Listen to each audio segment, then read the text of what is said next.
오늘 성경 말씀은 요한복음 16장 5절에서 13절까지 말씀입니다. 요한복음 16장 5절부터 13절까지 제가 읽습니다. 5절. 지금 내가 나를 보내신 이에게로 가는데 너희 중에서 나더러 어디로 가느냐 묻는 자가 없고 도리어 내가 이 말을 함으로 너희 마음에 근심이 가득하였도다. 그러하나 내가 너희에게 실상을 말하노니 내가 떠나가는 것이 너희에게 유익이라. 내가 떠나가지 아니하면 보혜사가 너희에게로 오시지 아니할 것이요 가면 내가 그를 너희에게로 보내리니 그가 와서 죄에 대하여 의에 대하여 심판에 대하여 세상을 책망하시리라. 죄에 대하여라 함은 저희가 나를 믿지 아니하미요 의에 대하여라 함은 내가 아버지께로 가니 너희가 다시 나를 보지 못하미요 심판에 대하여라 함은 이 세상 임금이 심판을 받았음이니라. 내가 아직도 너희에게 이를 것이 많으나 지금은 너희가 감당치 못하리라. 그러하나 진리의 성령이 오시면 그가 너희를 모든 진리 가운데로 인도하시리니 그가 자의로 말하지 않고 오직 듣는 것을 말하시며 장래일을 너희에게 알리시리라. 13절까지 읽었습니다. 오늘 이 말씀은 성령의 책망, 성령의 세 가지 책망인데 이것은 우리를 실망시키려고 하시는 책망이 아니고 우리를 무겁게 하려고 하시는 책망도 아니고 우리가 보통 책망을 들으면은 마음이 무거워지잖아요. 그런데 이 책망은 바로 무엇이냐면 내가 근심하고 있단 말이에요. 지금 여기 나오잖아요. 여기 6절에 너희 마음에 근심이 가득하였도다. 이렇게 지금 내가 실망하고 있단 말이에요. 그런데 그 실망하고 있는 자에게 이 책망을 통해서 그를 가볍게 하고 거기서 꺼내주고 싶단 말입니다. 이 책망을 통해서. 이것을 우리가 에베소서 5장에서는 빛에 의한 폭로다 이렇게 말을 하죠. 빛의 폭로. 빛이 와서 다 드러내버리는 것. 이것이 책망이에요. 에베소서 5장에는 그것을 말하고 있죠. 그 책망받는 것마다 빛으로 나타나나니 이렇게 나오죠. 에베소서 5장에 책망을 받아야 그것이 빛이 된다. 다 드러난다. 드러나면요. 다 드러나면 돼요. 왜냐하면 모든 게 드러나면 예수님이 다 정리하시거든요. 다 드러나면 예수님이 옳았다. 이것만 딱 남게 돼요. 그리고 하나님이 옳구나. 이것만 딱 남게 돼요. 그리고 인간이 한 일들은 다 거짓이었구나. 이것을 우리가 정확하게 발견하게 된다는 겁니다. 여기 지금 성령의 세 가지 책망이 나오는데 이 성령의 책망을 통해서 우리는 자유를 얻게 됩니다. 마치 어떤 사람이 막 울고 있는데 그 엄마가 다가가서 그 울고 있는 아이를 그만 울어! 막 등짝을 한 대 탁 때리면서 이제 일어서 내가 있잖아. 자, 빨리 들어가서 밥 먹어. 이렇게 하는 이런 책망 있잖아요. 이런 책망은 사람을 무겁게 하는 것이 아니라 사람을 가볍게 해준단 말입니다. 이 성경에서 말하는 이 책망은 받으면 받을수록 우리가 가벼워지는 거예요. 사람이 성령의 책망을 받은 적이 없기 때문에 자기 생각 속에서 못 벗어나는 거예요. 그런데 성령의 책망을 받으면 우리는 우리에게서 벗어나서 자유를 얻게 된단 말입니다. 사람들은 항상 자기의 경험에서 생각하잖아요. 내가 과거에 받았던 상처를 통해서 미래를 바라보고 우울하기도 하고 괴로워하기도 한단 말이에요. 그런데 하나님이 지금 우리를 두신 이 자리, 예수가 주인된 자리는 예수님이 나로 이 오늘을 살게 하시는데, 예수님과 함께 사는 이 오늘은 영생 가운데 있는 하루란 말입니다. 제가 오늘 아침에 오늘이 오는 감탄사야. 그리고 늘은 항상이야. 늘. 그게 오늘 아닌가? 오늘 아침에 내가 혼자 생각한 거예요. 늘. 그러니까 이제 나는 이 하루를 하나님이 주신 영원 안에 있는 하루로 내가 살면 되는 거예요. 그러면 여러분들이 이 오늘이라는 이 날 동안 주변을 바라봐서는 안 돼요. 주변을 봐서는 안 되고 예수를 바라봐야 된다 이 말입니다. 그리고 예수 안에 있는 나는 과연 누구인가? 이것을 발견해야 돼요. 이게 내가 스스로 나를 생각하는 내가 있어요. 그리고 거울에 비친 내가 있어요. 다른 나지. 그런 것처럼 내가 스스로 생각하는 내가 아니라 예수 그리스도의 마음 안에 있는 나는 과연 누구인가? 이것을 우리가 말씀 안에서 봐야 된단 말이에요. 작년 12월 달에 우리 서울 근교에 계신 그 성도님 부부가 여기 오셨잖아요. 암이셨단 말입니다. 그 마음에는 어떤 사망의 그늘, 죽음의 공포 이런 것들이 있었단 말이에요. 근데 그 이후로 이제 저희 부부가 그 서울에 한 2주, 3주에 한 번씩 올라가서 그 네 분하고 이제 성경 공부를 했단 말이에요. 성경 공부를 할 때 늘 항상 우리가 요한복음을 그 같이 나누는 때였어요.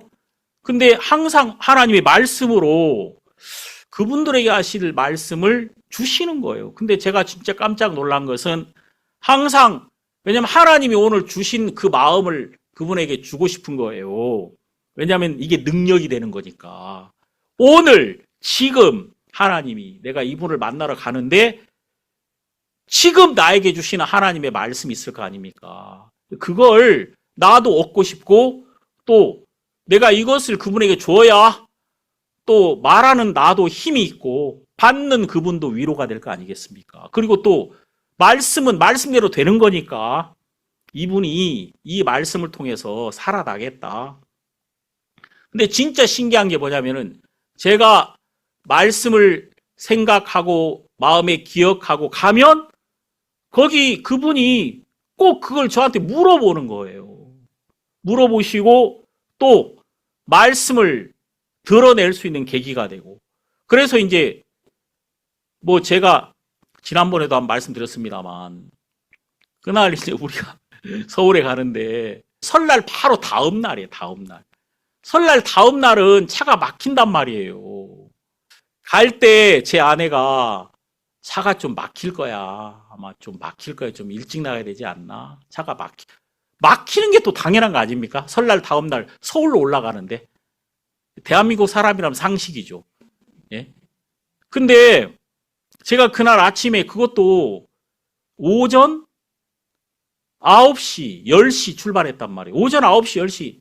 진짜 차 막히는 때예요. 서울로 돌아가는 차들이 막히는 때인데 정말 하나도 안 막히고 갈 수 있었단 말이에요.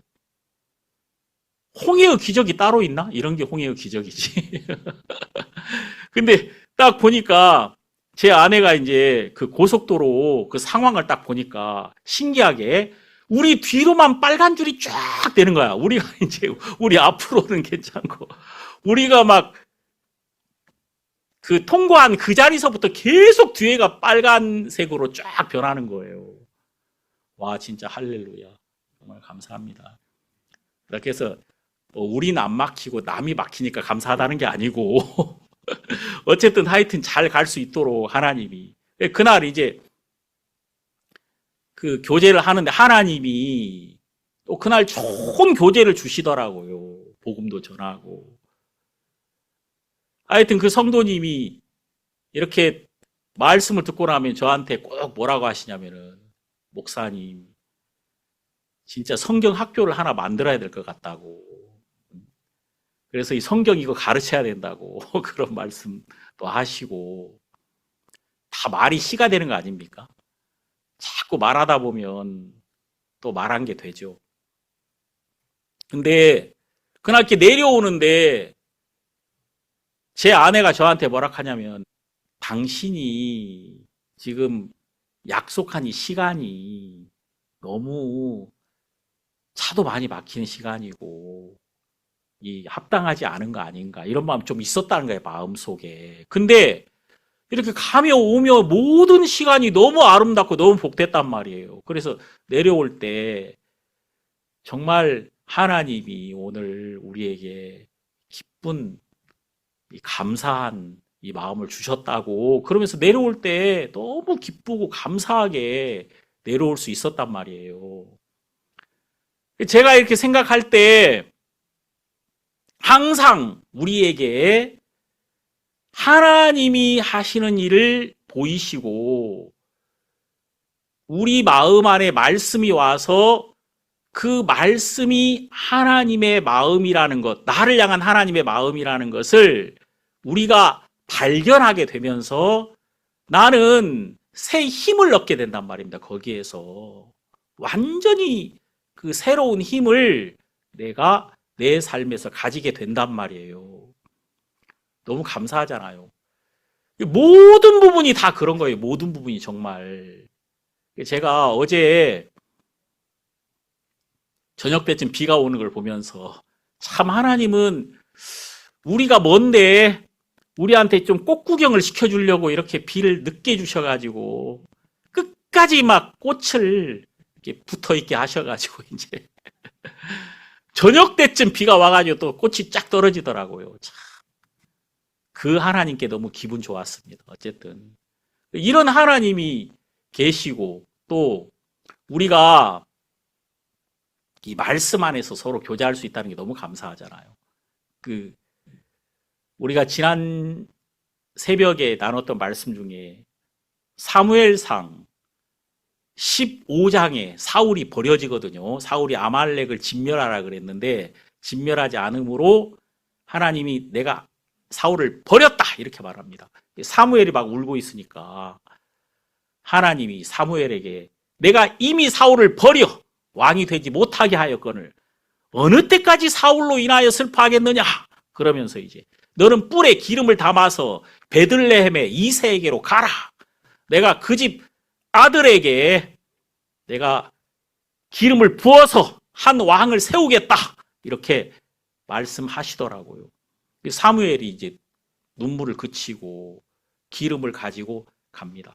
여러분, 기름을 부었다는 게 바로 왕을 세웠다라는 의미거든요. 그 메시아라는 뜻이 기름 부음을 받은 자라는 뜻입니다. 아람어예요, 이게. 헬라어로는 그리스도예요. 그리스도. 크리오라는 뜻이 기름을 붓다 이런 뜻이고 그리스도는 기름 부음을 받은 자라는 뜻이에요. 그러니까 메시아, 그리스도는 같은 말이에요. 다른 말이 아니라 같은 말. 구약 성경에 다윗에게 하나님은 기름을 부었단 말입니다. 기름 부음을 딱 받았을 때부터 그는 왕입니다. 하나님이 이 자를 세웠다는 거예요. 내가 다윗과 함께 있다는 것입니다. 그래서 기름 부음을 받은 자는 왕이나 제사장이나 선지자, 그들은 기름 부음을 받음으로 세워지는 거예요. 하나님의 사람으로 이렇게. 근데 여러분과 제가 기름 부음을 받았단 말이에요. 자, 성경 보세요.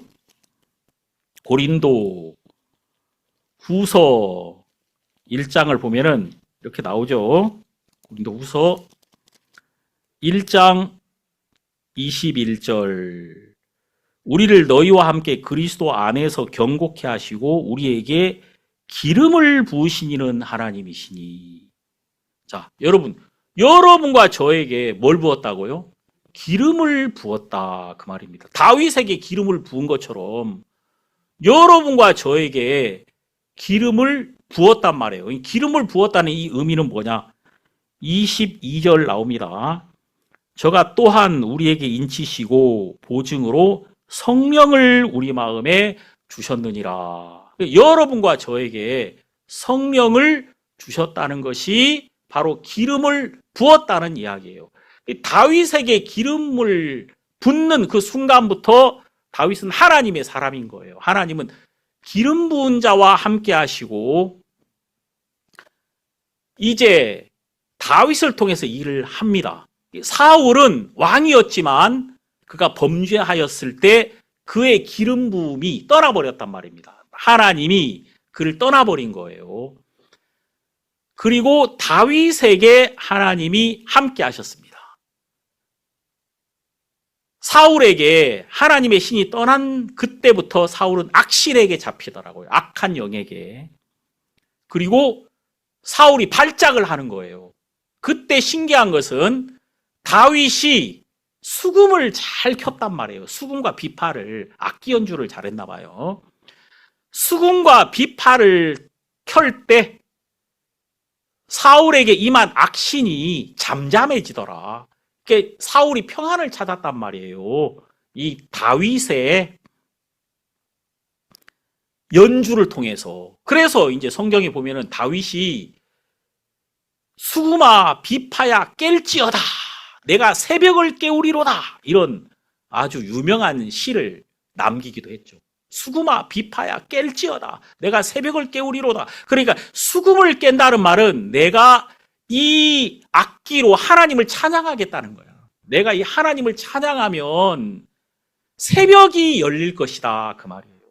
새벽이 열린다는 것은 내가 지금 어둠 속에 있는데 빛이 쫙 들어와가지고 만물이 쫙 드러나는 거 아니겠습니까? 꽃이 아무리 아름다워도 어둠 속에 있을 때는 꽃을 볼 수 없지만 새벽빛이 쫙 들어오면 얼마나 꽃이 아름답습니까? 제가 이제 새벽에 자주 나가거든요, 혼자. 딱 나가보면은 진짜 그 아침 햇살에 그 비춘 이 꽃이 너무 아름다워요. 너무 아름답다면 그게 새벽을 깨우리로다, 그 말이란 말이에요. 내가 지금 어둠 속에 있는데 새벽빛이 쫙 비춰가지고 어둠이 막 쫙 물러가고 새로운 세계가 나에게 열리는 거예요. 그러니까 다윗이 사울이 악신에 들렸을 때 사울하고 싸우려고 하지 않고 다윗은 하나님을 찬양한 거예요. 그러니까 말씀 앞에 있는 거예요, 그 마음이. 말씀이 쫙 다윗의 마음에 와서 다윗의 마음에 새벽을 열어주는 거예요. 내가 지금까지 보지 못했던 그 말씀이 열어주는 세계가 쫙 내 앞에 열리는 거죠.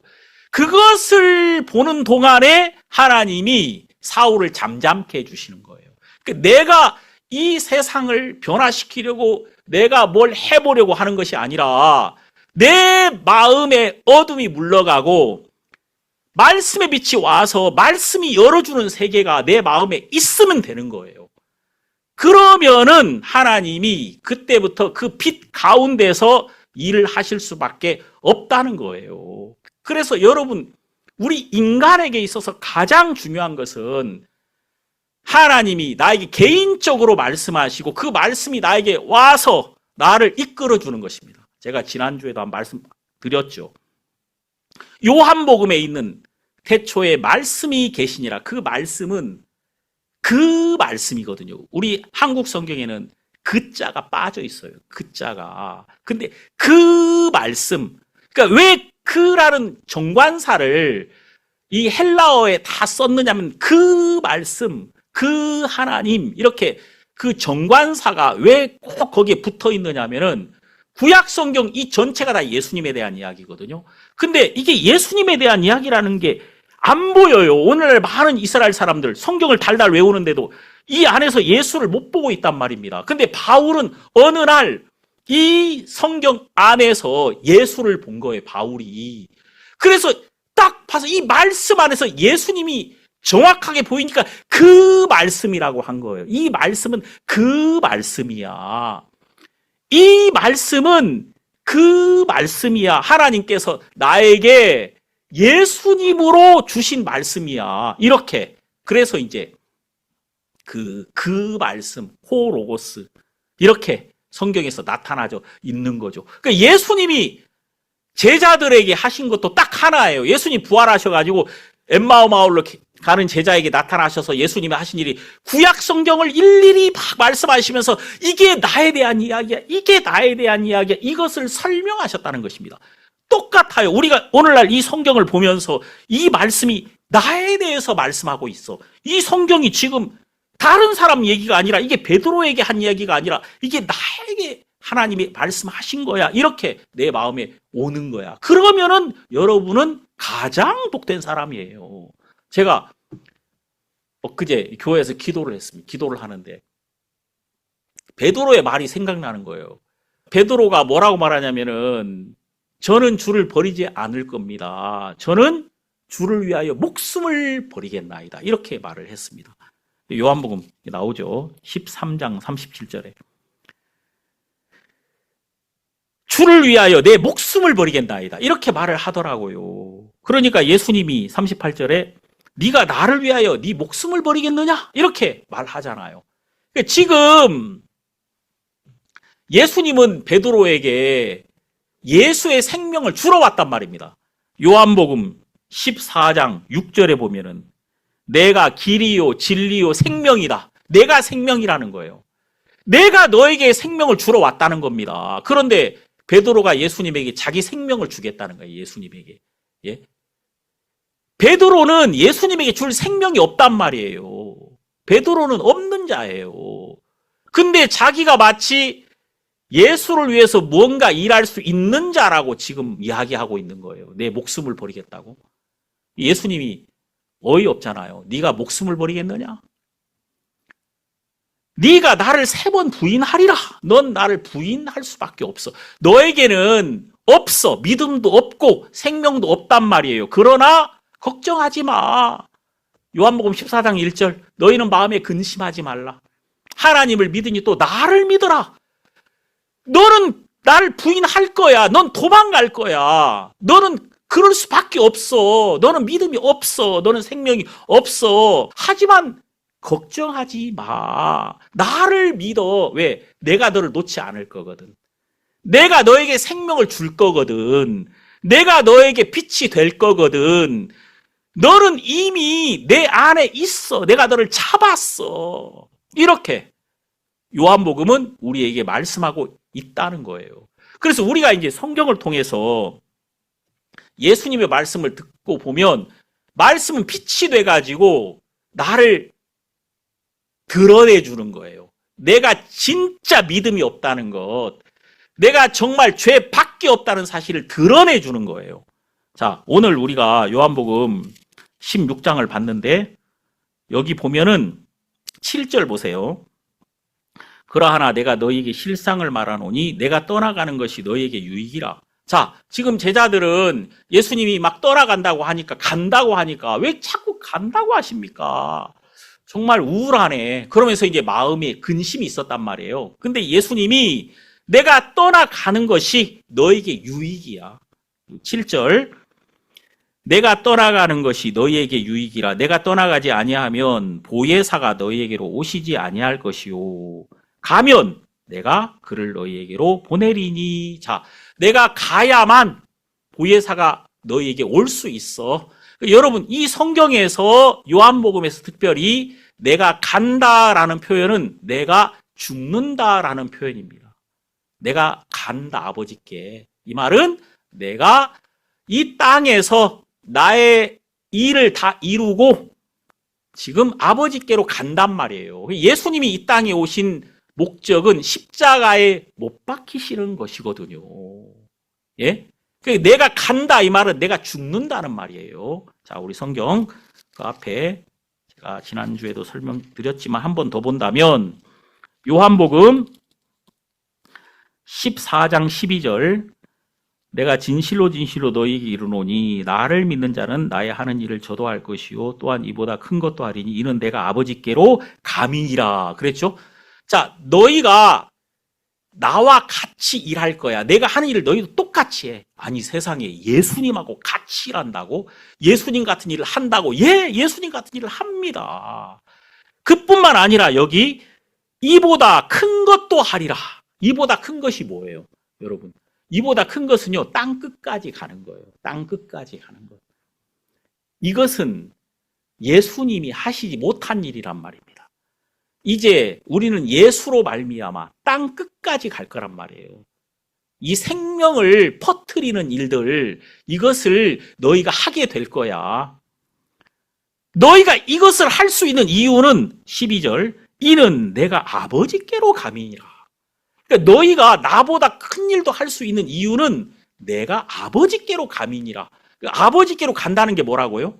예수님의 죽음을 말하고 있다는 겁니다. 그럼 예수님이 십자가에서 죽으심으로 하신 일이 뭐냐면 예수님의 능력을 우리에게 넘겨주신 거예요. 그의 죽으심은 그냥 죽으심이 끝이 아니라 우리에게 넘겨주는 것이다. 자, 그래서 예수님은 이것을 요한복음 12장 24절에서 이렇게 말씀하십니다. 여기 12장 23절 보면 예수께서 대답하여 가라사대 인자의 영광을 얻을 때가 왔도다. 내가 진실로 진실로 너희에게 이르노니 한 알의 밀이 땅에 떨어져 죽지 아니하면 한 알 그대로 있고 죽으면 많은 열매를 맺느니라. 자, 여러분, 예수님의 죽으심은 영광을 얻는 거예요. 예수님이 영광을 얻는다는 게 뭡니까? 드러나는 거예요. 영광이 드러나는 것. 그러니까 여러분, 우리가 보통 영광, 왕의 자리, 왕이 있는 곳, 보통 이곳이 찬란한 곳, 영광스러운 곳, 보통 이제 영광을 영광을 히브리어로 카보드라는 뜻이 영광, 카보드. 영광이라는 게 그 원 의미가 뭐냐면은 무겁고 크다라는 말이에요. 그 무거운 것이라는 의미가 있어요. 무겁게 확 와가지고 내 삶 전체를 그것이 완전히 채워버린다. 무겁게 와서 나에게서 떠나가지 않는단 말이에요. 그래서 내가 이 영광을 한번 보면 거기서 본 모든 아름다운 것들이 내 삶 평생 영원히 나에게 잊혀지지 않는 기억으로 무겁게 내 삶에 남아 있다는 거예요. 그게 영광이라는 말이거든. 그러니까 예수님의 죽으심을 통해서 하나님의 모든 영광이 다 드러난 거예요. 그래서 예수님의 죽으심은 바로 능력이 드러나서, 의가 드러나서, 거룩함이 드러나서 우리에게 넘겨주는 거야. 넘겨주는 것. 그러니까 내가 말하면 십자가에서 예수의 죽음을 통해서 나는 의를 받게 된 거예요. 그분이 찬란하게 나타남으로 그 빛을 내가 다 받게 됐다니까요. 그가 하나님께로부터 가지고 오신 모든 것을 십자가에서 다 드러내가지고 그것을 우리에게 양도하셨단 말입니다. 다 넘겨준 거예요. 나에게 자녀의 권세와 그분이 가진 의와 하나님의 사랑이 그분의 살이 찢기시면서 그 보혈의 흘리심과 함께 우리에게로 예수 그리스도 안에 있는 모든 것이 하나님의 것들이 다 넘어와 버렸단 말입니다. 이게 실제란 말이에요. 근데 문제는 사람들이 이것을 알지 못하는 거예요. 이것이 사람들에게 가리워져 있다니까요. 그래서 성령이 우리에게 이것을 가르쳐 주시는 겁니다. 그래서 여러분 여기 요한복음 16장 7절에 내가 떠나가는 것이 너희에게 유익이라.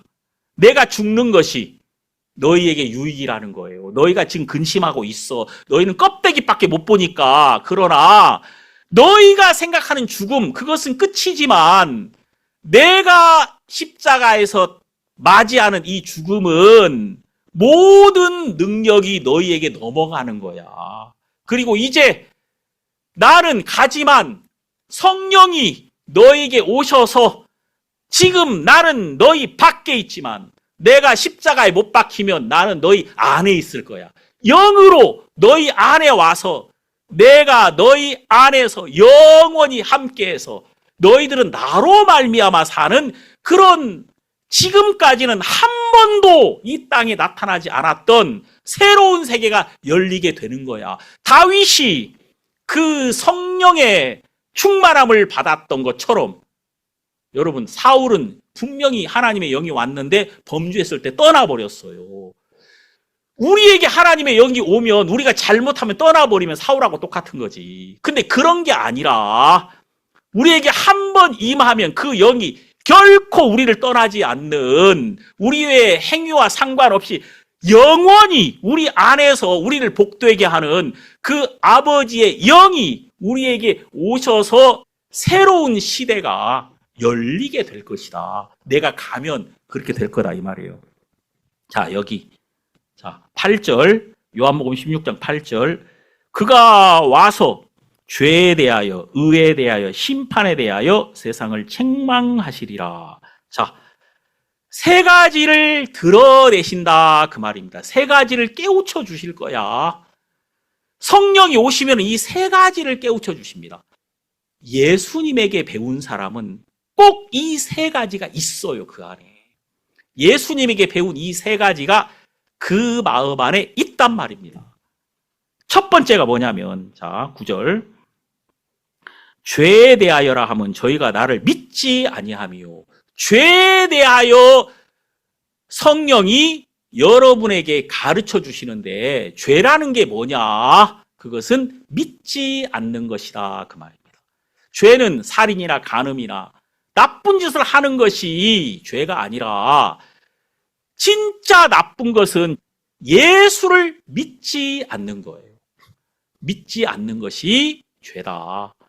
예수님을 믿지 않는 사람은 자기가 하려고 하거든요. 예수님을 믿지 않기 때문에 그 사람 안에 뭐가 없느냐면 안식이 없는 거예요.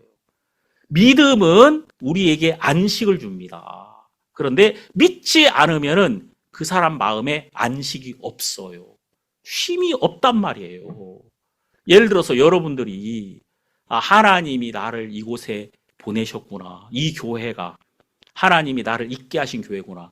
이 마음이 딱 들면은 내 마음에 안식이 옵니다. 안식. 쉼이 와요.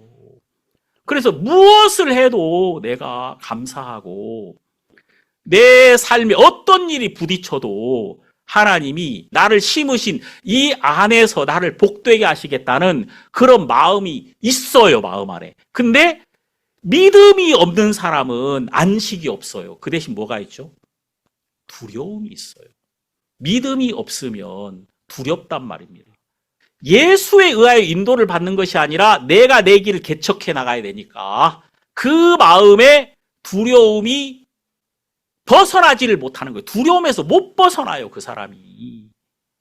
자, 놀라운 건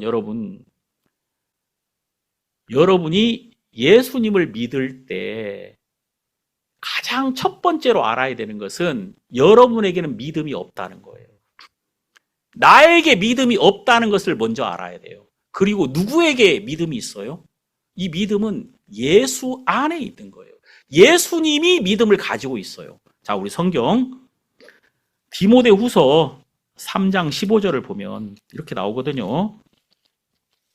디모데후서 3장 15절에는 또 내가 어려서부터 성경을 알았나니 성경은 능히 너로 하여금 그리스도 예수 안에 있는 믿음으로 말미암아 구원에 이르는 지혜가 있게 하느니라. 자, 믿음은 어디 있어요? 그리스도 예수 안에 있는 믿음이다. 이렇게 말하고 있거든요. 믿음은 그리스도 예수 안에 있는 거예요. 이 성경은 그리스도 예수 안에 있는 믿음으로 말미암아 구원에 이르는 지혜가 있게 하느니라.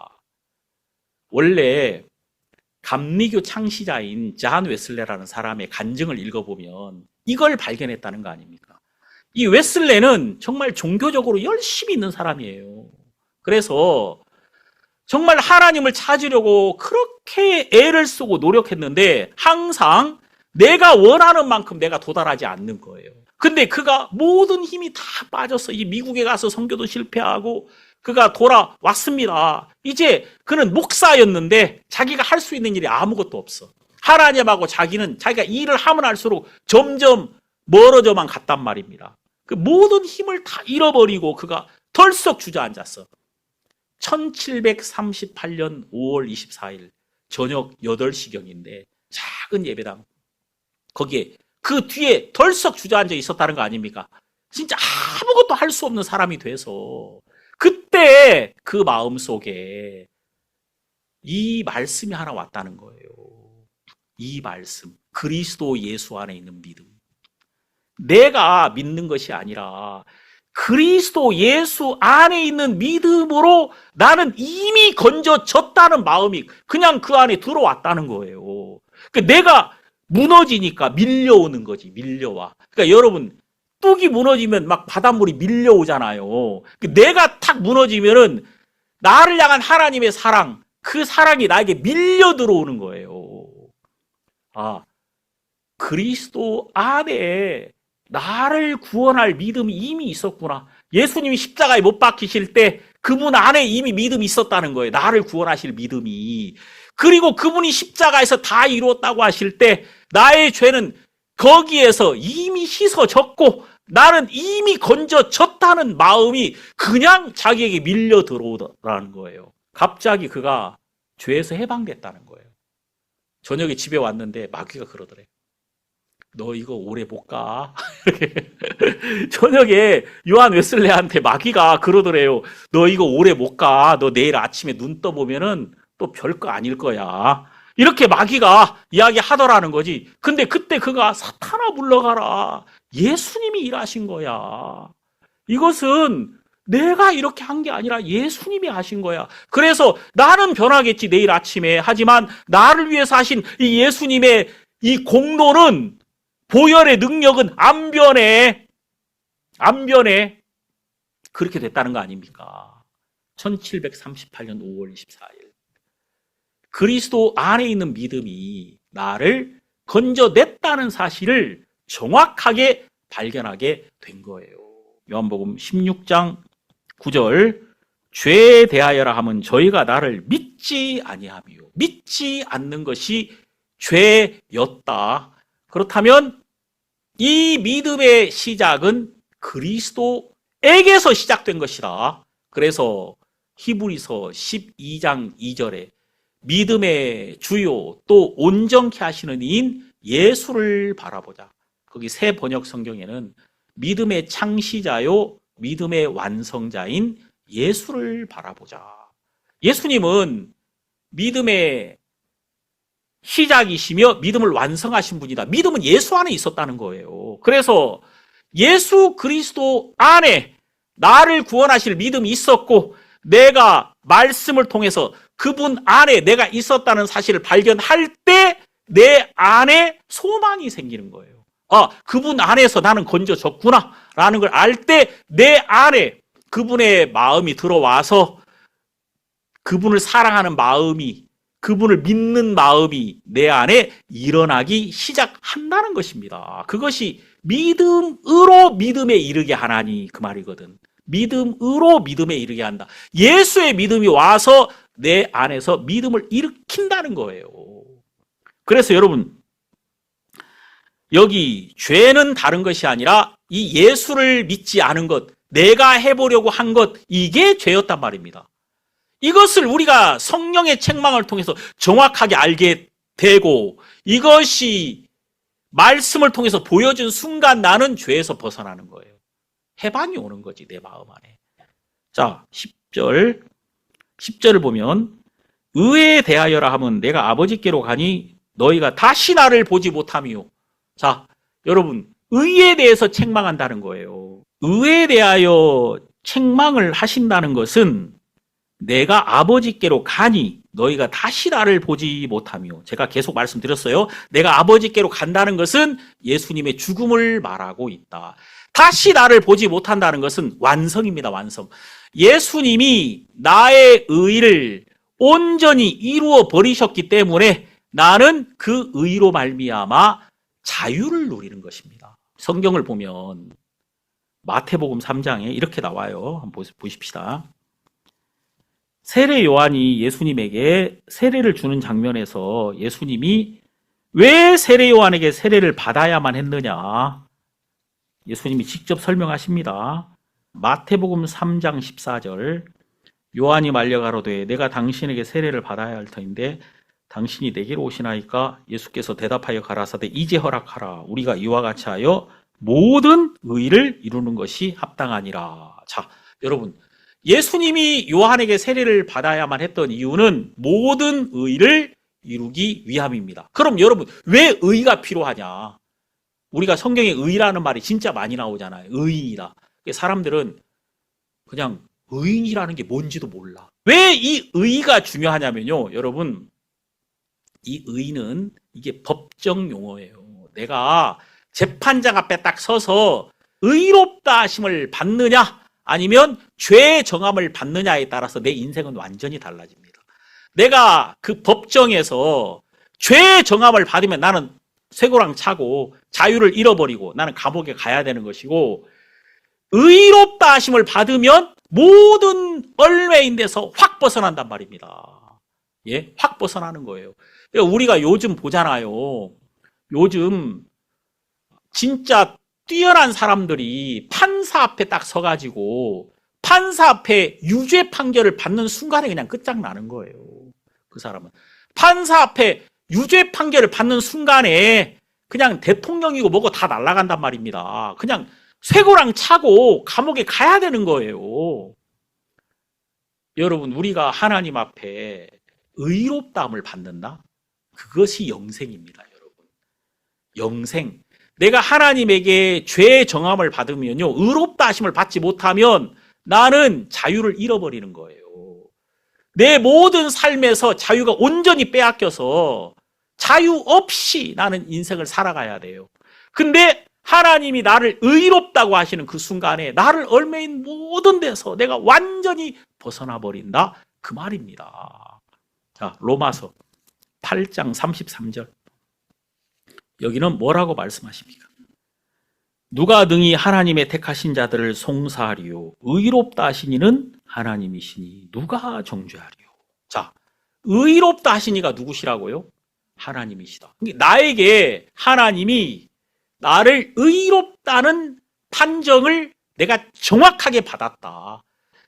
하나님이 나를 의롭다고 하시는 것은 내가 정죄 받을 수 있는 조건이 수두룩 빡빡인데 예수 그리스도의 보혈이 나를 위하여 흘려지심으로 내 모든 죄를 온전히 덮어버렸기 때문에, 나의 죄값이 십자가에서 지불됐기 때문에 하나님은 나를 의롭다고 하신다, 그 말이에요.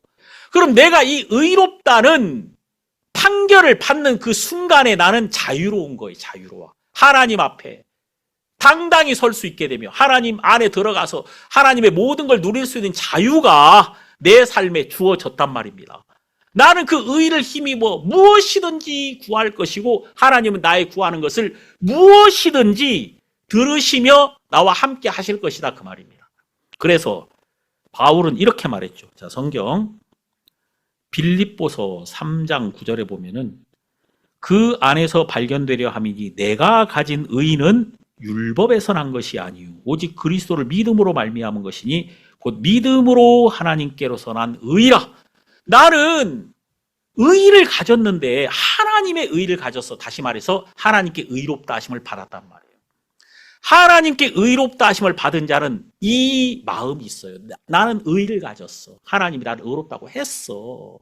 그래서 내가 가진 의는 율법에서 난 것이 아니야. 내가 착한 일 해서 내가 율법을 지켜서 의롭다 하심을 받은 것이 아니라 예수 그리스도를 믿음으로 말미암아 나는 의를 가졌어.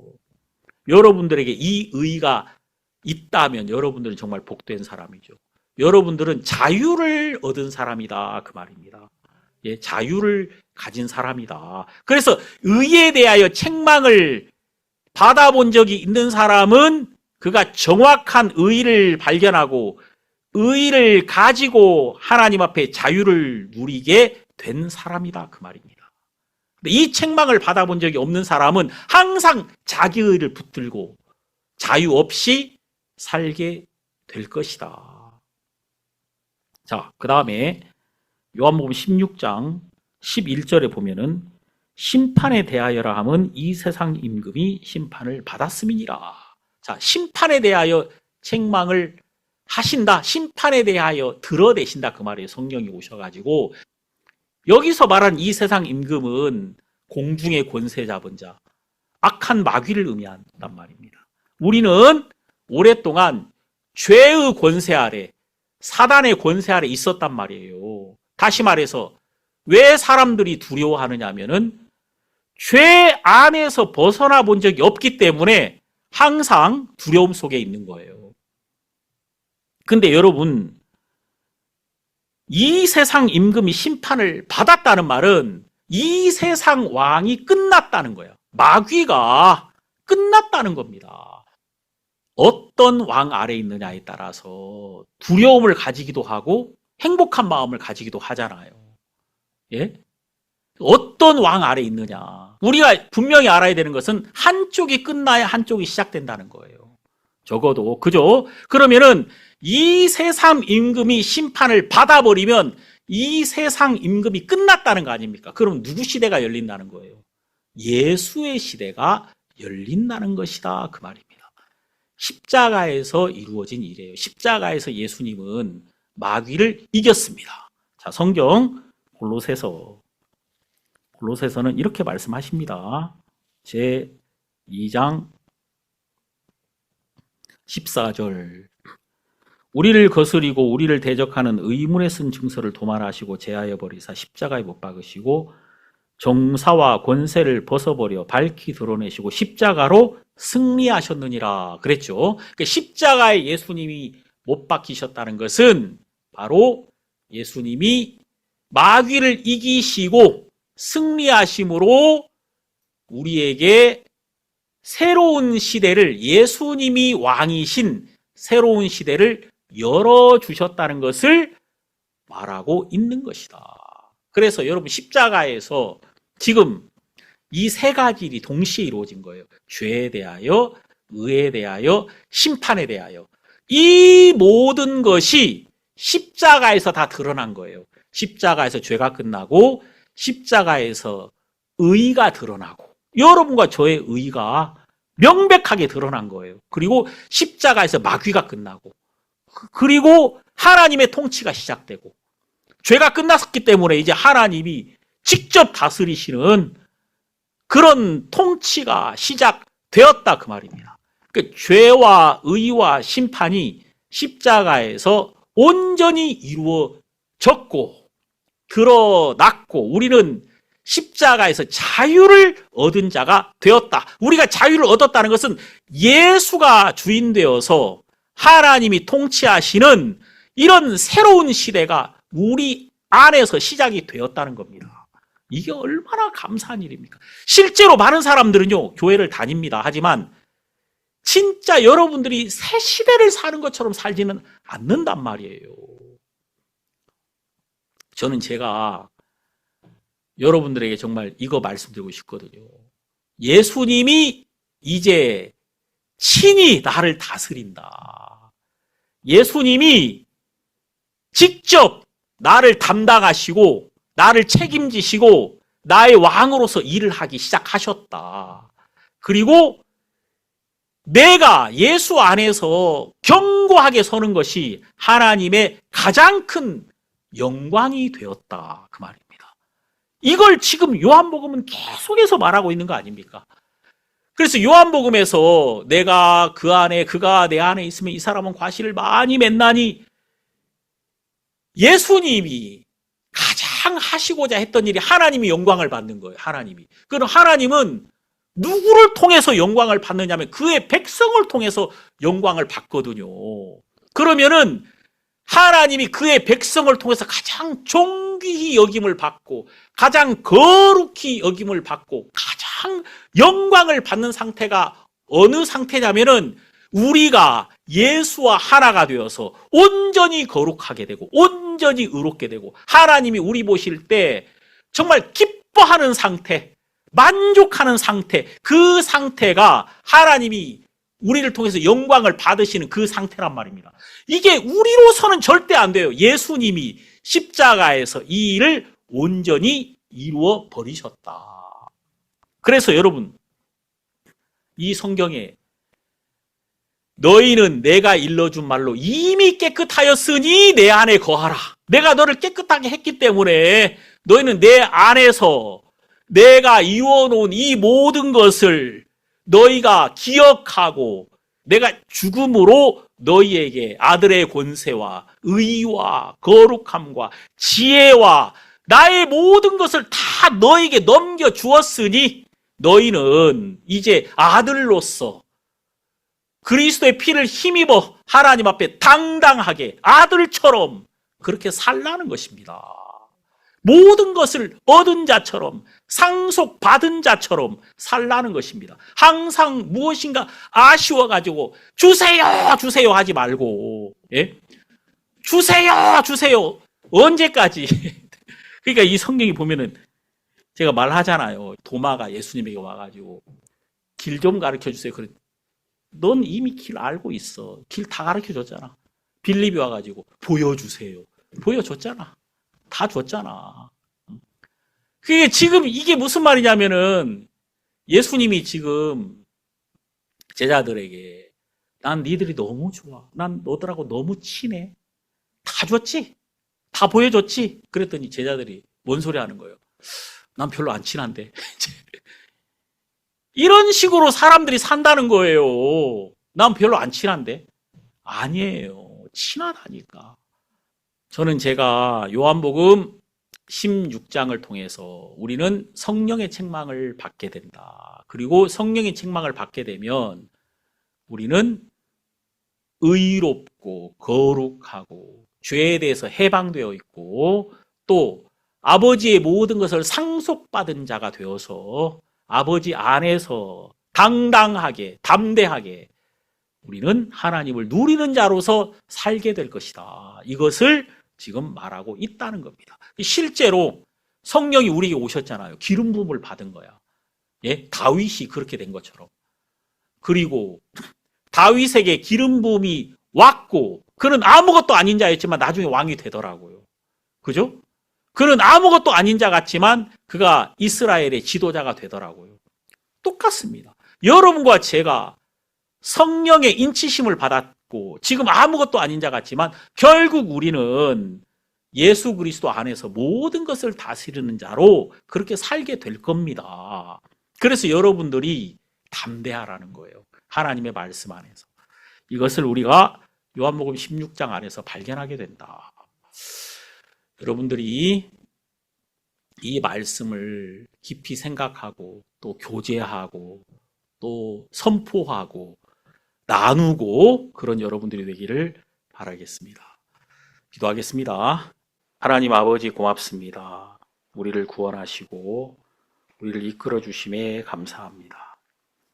하나님께서 우리에게 죄를 가르쳐 주실 때 우리가 죄에서 벗어났으며 의를 가르쳐 주실 때 우리가 의로 인치심을 받았으며 그리고 심판을 가르쳐 주실 때 예수 그리스도의 통치가 우리 안에서 시작되었습니다. 우리 주님께서 우리에게 주신 은혜가 큽니다. 우리 성도들이 담대하게 이제 그리스도가 우리에게 주신 복음 안에서 열매를 얻게 하시고 우리는 이 빛 가운데 많은 것을 얻을 것이고 우리 주님께서 우리에게 열어주시는 그 하나님의 세계 안에서 우리가 복을 누릴 것입니다. 우리 은혜의 복음교회 성도님들 안에 이런 자유와 기쁨과 소망이 넘치게 하소서. 예수님 이름으로 기도드립니다. 아멘.